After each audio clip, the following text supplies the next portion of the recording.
Tyler from Aspire Sports. I'm going to be giving you my weekly start and sit for strictly running backs. This video is all about running backs, so if you're questioning whether to start this person or sit this person, hopefully I answer some of your questions.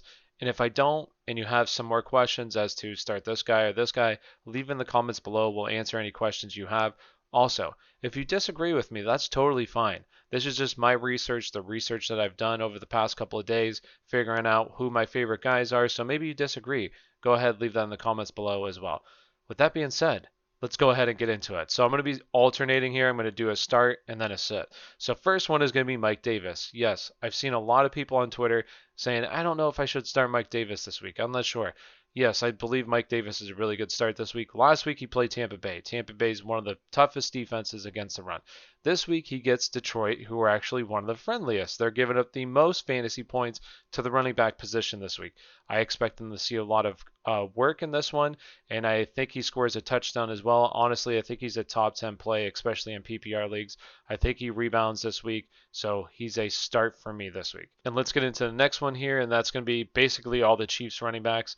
I don't see how you can trust any of them right now. One of them might have a good game, but we saw last week when it was a very good matchup, and this is also a good matchup as well, but last week in a good matchup, they played Carolina. You had Clyde Edwards-Helaire playing 25 of 62 snaps. You had Le'Veon playing 19, and then Darrell Williams playing 19 snaps. That's obviously not going to get it done for your running back. So me personally, I don't know who to play. I wouldn't trust any of them, and it's disappointing because I was big on Clyde coming into the season, and then I also was big on him when Le'Veon came in. But it's just I don't know who to play week in week out. I would just sit all of them until we have a little bit more clarity going forward. If there ever is more clarity, there might not be clarity, and honestly, they become droppable. But right now, I definitely wouldn't feel comfortable playing any of them this week. Let's go into the next one, and James Robinson. Now, this is a little bit of an obvious one, but I see a ton of people on Twitter saying, like, should I play James Robinson? James Robinson, over the past 2 weeks, has led the league. Well, he's second behind Dalvin Cook. Is second in the league in terms of touches. He's averaging 25 touches per game the past 2 weeks. You don't sit anybody that's averaging that many touches. Yes, he has a very tough matchup, but at the same time, I don't care. Like somebody that's averaging that many touches, you don't sit them. And plus, Pittsburgh's kind of been beaten on the ground the past couple of weeks. So I think that they're a little bit better because they got Tyson Alualu back. But I think you don't start him or you don't sit him. And last week he would have had a very big week as well. But 2 of his touchdowns got called back because of holding penalties. You start him, just set your lineup, put him in there. There's only a handful of guys that I would start over him. You go ahead and start him this week. He's a must play. Let's go. And also, I want to say this real quick. If you have the ability to trade for him, go and trade for him. I've seen a couple questions on Twitter like, who should I trade James Robinson for? Yes, he has a tough stretch of games coming up, but at the same time, like I've seen somebody that was like, I said the only person I would trade him for in the offer that he had that he was showing me was DeAndre Hopkins. And he was like, there's no way they're going to accept that. People have this stigma about James Robinson. Oh, he plays for Jacksonville. He was an undrafted free agent. He's top 5 in fantasy points. I honestly think he's number 3 in fantasy points at the running back position. He's outscored DeAndre Hopkins this year, and that's also in PPR leagues as well. Like, no, you don't get rid of him just because of James Robinson. Go out and get him. If that's how people think in fantasy, 100% try to go out and get James Robinson because he is a stud. I don't care that he plays on Jacksonville. I don't care that he was undrafted free agent. You go out and you get him. Let's go to the next one. And the next one is going to be Ronald Jones. Yes, I was big on sitting Ronald Jones last week, and I don't see how you felt confident after these past 3 games. Goes out there against Carolina, crushes it, but now gets Los Angeles, who's given up the 5th least fantasy points to the running back position this week or this year. I just don't think it's a good play. I don't think he's a good play. I think this is going to be like a defensive battle in this game. So he has to score. I think he's like a low-end RB2 in this game, like kind of touchdown dependent, has to score, or otherwise you're going to get like 40, 50 yards, and that's about it. So let's go into the next one. The next one's going to be Kalen Ballage. I love Kalen Ballage this week. The past 2 weeks, he's 3rd in touches in the NFL. That doesn't mean carries. That means carries and receptions. He's 3rd averaging 20 the past 2 weeks. I think that continues. We don't see Eckler until, honestly, I think the earliest is going to be this New England game at the very earliest. So go ahead, fire him up, plays the Jets, who we can see the Jets are giving up the 7th most fantasy points to the running back position this year. So 100% fire him up. I honestly think he's a high-end RB2 play this week, especially if he gets into the end zone. He's going to be in RB1 territory, back-end RB1 territory. Let's get into the next one here, and that's going to be Kenyan Drake. Now, I've kind of talked about him in the previous video. Yes, he had a pretty solid week against Buffalo, and he honestly did look good, but that was also against a not very good run defense. Now he gets Seattle, yes, as you can see over here, they're giving up the 12th most fantasy points, but that's largely because they've given up a lot of touchdowns. But I don't expect him to really score because you have Kyler Murray who's kind of running it in near the goal line. So you're going to have to rely on yards for him. Right now, Seattle's getting up the 4th least amount of yards this season at 3.7 yards per carry. They have Najee Harris, who came back last week. I expect them to be more involved this week, one of the better run defenders in the NFL. So I don't like him at all this week. I think he's like a low end, honestly, like a RB3 this week. He's very touchdown dependent. If he doesn't score, it's not going to be a good game yardage wise. So I think he's a solid sit this week. And let's get into the next one here, and that's going to be Damien Harris. I think Damien Harris is a really solid play this week. Last week had as you can see here, 22 carries, 121 yards, and that was against a top 10 run defense in Baltimore.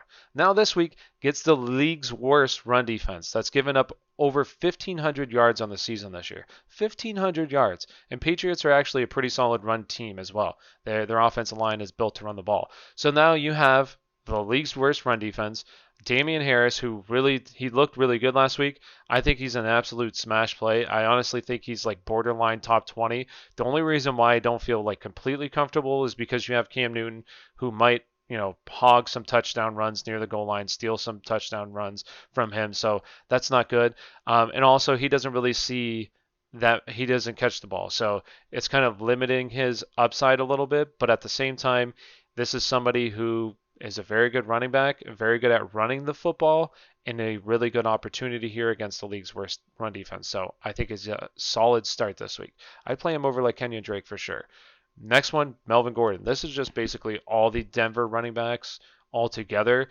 I don't see how you feel good about starting any of them. Yes, Melvin Gordon is seeing the most snaps. He's seeing around like 56% of the snaps the past couple of weeks here, but you still don't feel good about that with a running back like this. And this is now you might have Drew Lock not playing, so you're going to have Brett Rippon coming in. It's against Miami, who have a really good defense, not so much against the ground as they are really against the pass, but I don't think Denver runs the ball efficiently against them, and I just think it's a low-end RB2 this week. You're hoping he scores a touchdown as well, or else I just don't think it's going to be that good of an overall fantasy day. So now, if one of these guys were to get hurt, I honestly think that they're a borderline RB1 play, like him and Phillip Lindsay are like a borderline RB1 play each week, like a high-end RB2, but that's only if one of them gets hurt. So they're sits for me until then. Next is going to be Ahmed. I believe that's how you say his last name. I could be totally wrong, and if I'm wrong, let me know. But anyways, I think he's a really solid play this week as well. I might be a little bit biased in saying this, but this is just my reasoning, okay? I'm going to give you my reasoning. So Jordan Howard got cut. Jordan Howard didn't get cut the entire time Myles Gaskin was there. He was still there. I think there was a couple games he may have been inactive, but he was never cut. They traded for DeAndre Washington, who some people thought were going to play. Didn't really play. Now you have Ahmed that came in, played really well, and he also this previous week played over 70% of the snaps. It took Myles Gaskin seven games to get over 70% of the snaps.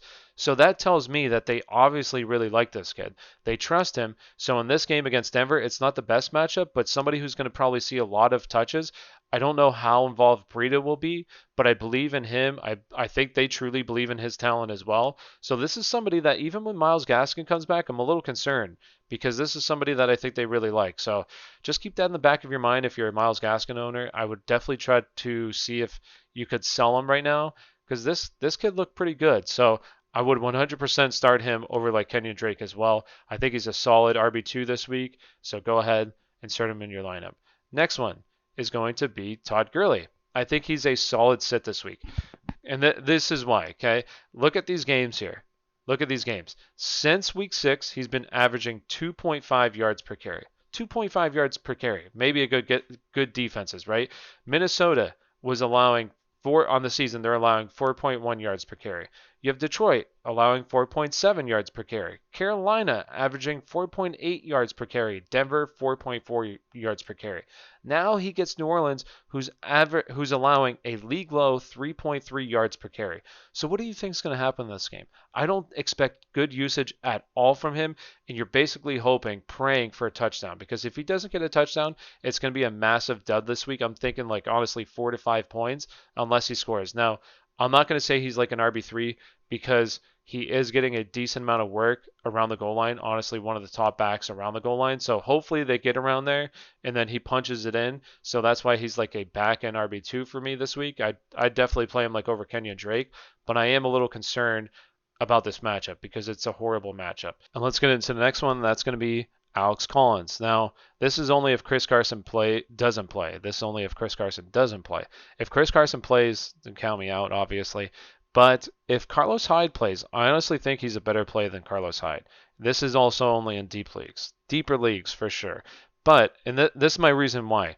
This was his first game for Seattle last week. He played 32 of the 67 offensive snaps to DJ Dallas's 22. His first game, Pete Carroll also came out after the game, said that he looked good and would like to see more work for him going forward.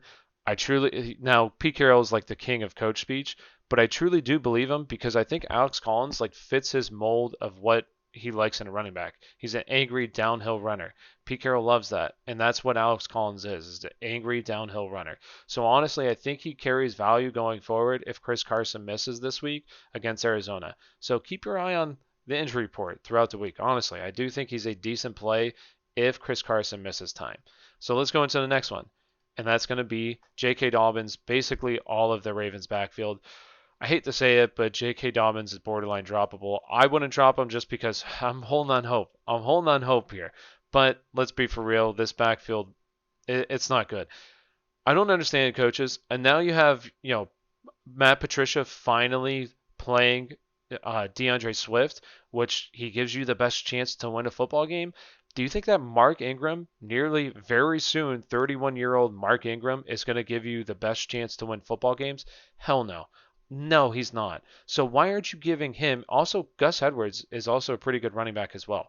Why aren't you giving him and Gus Edwards the work? Like, there's no reason why Mark Ingram should be splitting the carries with them. I'm sorry. It is stupid. So until that happens, I don't like any of these guys.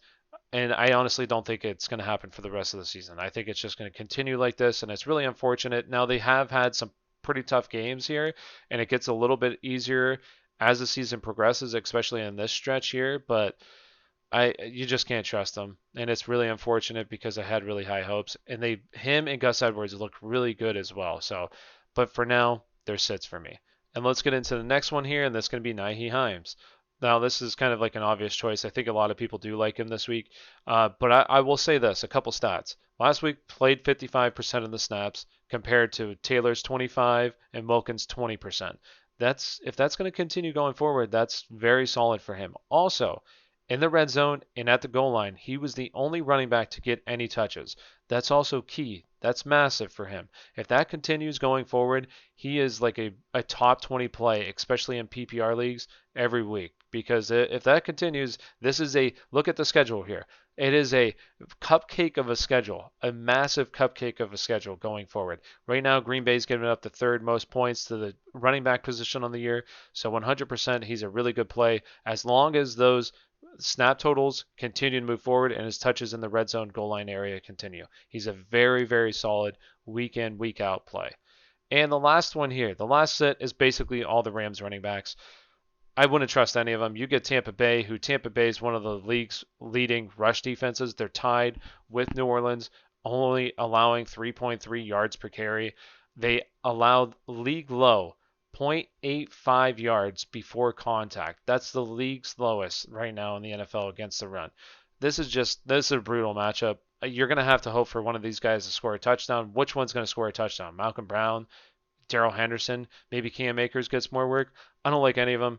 If you have better options, which some of these options, hopefully you have, I would 100% start them over him, except obviously like Alex Collins. Wouldn't advise that. That's only if you're desperate. But the rest of them, yes, I would feel very comfortable starting over every single one of the Rams running backs. So with that being said, thank you for watching. Hopefully you enjoyed this content. If you do like this content, please hit that like, subscribe button. We'd really appreciate it. We'll be going live on Sunday to answer any questions. We'll have some more videos throughout the week. So thank you for watching and have a great day.